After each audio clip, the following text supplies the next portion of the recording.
decisions. I'm actually going to pop it up right now. I have a graphic already made for that. Check that out. Yeah. That's what it looks like in your app store. This app is way cool. Why do you like it so much?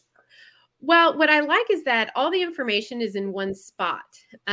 Students don't have to think of college names. They don't have to search the web for all these different schools. Everything is in one place.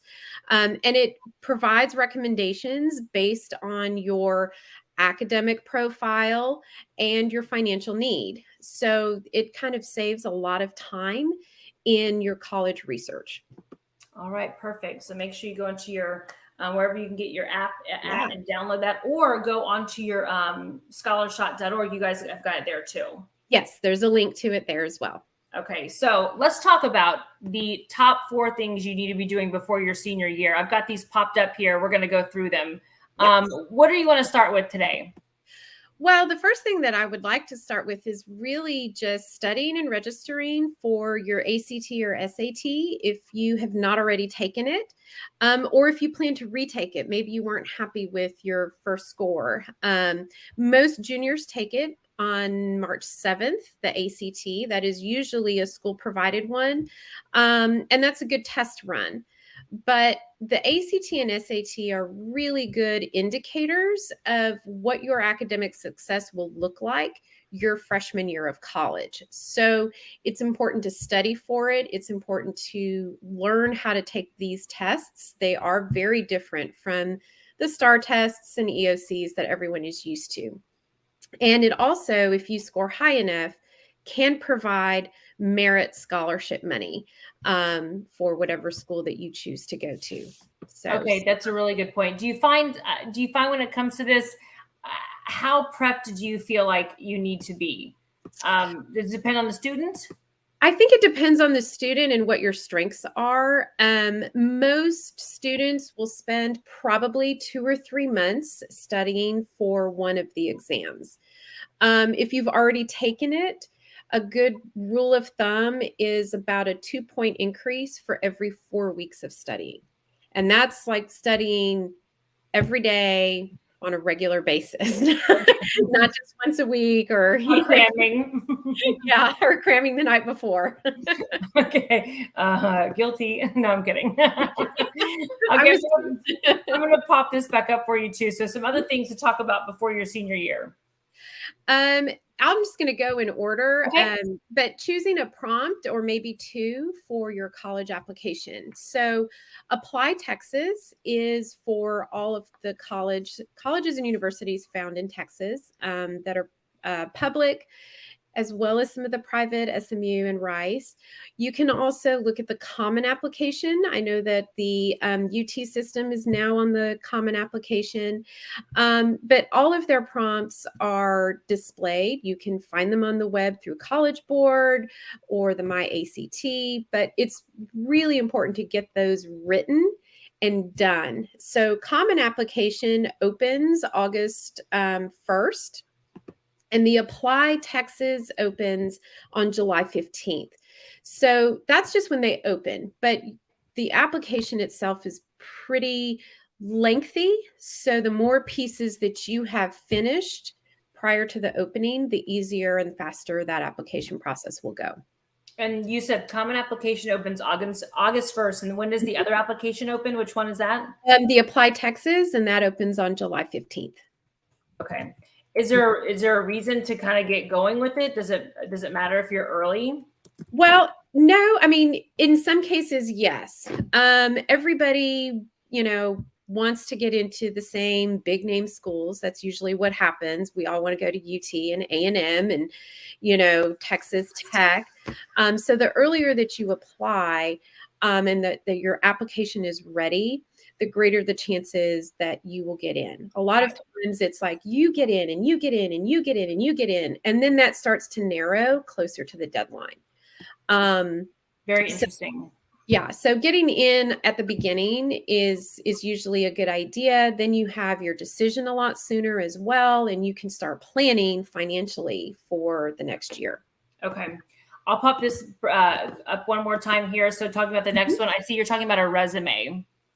Yes. So a resume, or really a list of all your extracurricular activities, awards, recognitions, everything that you have done from your ninth grade year up to this point. They want to know what kind of person you are. Did you change jobs 10,000 times once you started working? Do you do just tiny volunteer experiences, or have you volunteered with the same organization for a length of time? Colleges a lot of times are looking for commitment, and they're looking for things that are reflective of you as a person. So if you love animals, then you were probably volunteering for SPCA or a pet orphanage. And the hope is that you've done that for a length of time. Um, it's hard sometimes to remember every single thing that you've done. So ask your parents, ask your teachers, to kind of create this list. Because what happens is, then once the application's open, there will be sections for you to put all of these activities and awards and recognitions in, and that becomes the whole package of you. Basically, an application is you packaging yourself, saying, this school is going to want me because I do A, B, and C. And that's really what an application is. It's about packaging yourself and putting yourself in the best light. No, yeah, that's a really great way to look at it. I hadn't thought about it that way. Mhm. The last one here on your list, talking specifically, and we hide this banner for folks so they can see, researching colleges. Yes. So this is where the Gap app comes in handy. Yeah. I've kids don't know what they don't know. And if you've only ever heard the same names of schools over and over, then that's all you know. But there are 38 different Texas public colleges and universities. That doesn't even include the small private ones like Trinity or St. Mary's or St. Teresa. I think St. Mary's University, yeah, in San Antonio. So you never know what you might like. A lot of times you might think that you want the giant school with 40,000 students, but if you're a very introverted person, then probably a smaller school is going to be for you. So really research them. Every school that is public has a link from the Gap app to the actual school website, that, hey, this is where I'm falling right now as far as academics and finances are concerned. And you can kind of take a look at them, right? And decide, okay, do I really want to go to Waco? Do I want to live in Lubbock? You don't really know. And also, I will tell you my own experience. I remember getting scholarship money to a small school in Houston, University of St. Thomas. Not really plans to go there, but they gave me all the scholarship money, and I was like, maybe I'll go.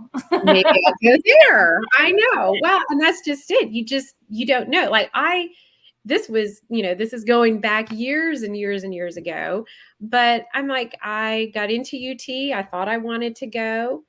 And then I got there and realized just how big it was. And it was so overwhelming for me that I ended up going to a small private school, which is fine, right? That suited me.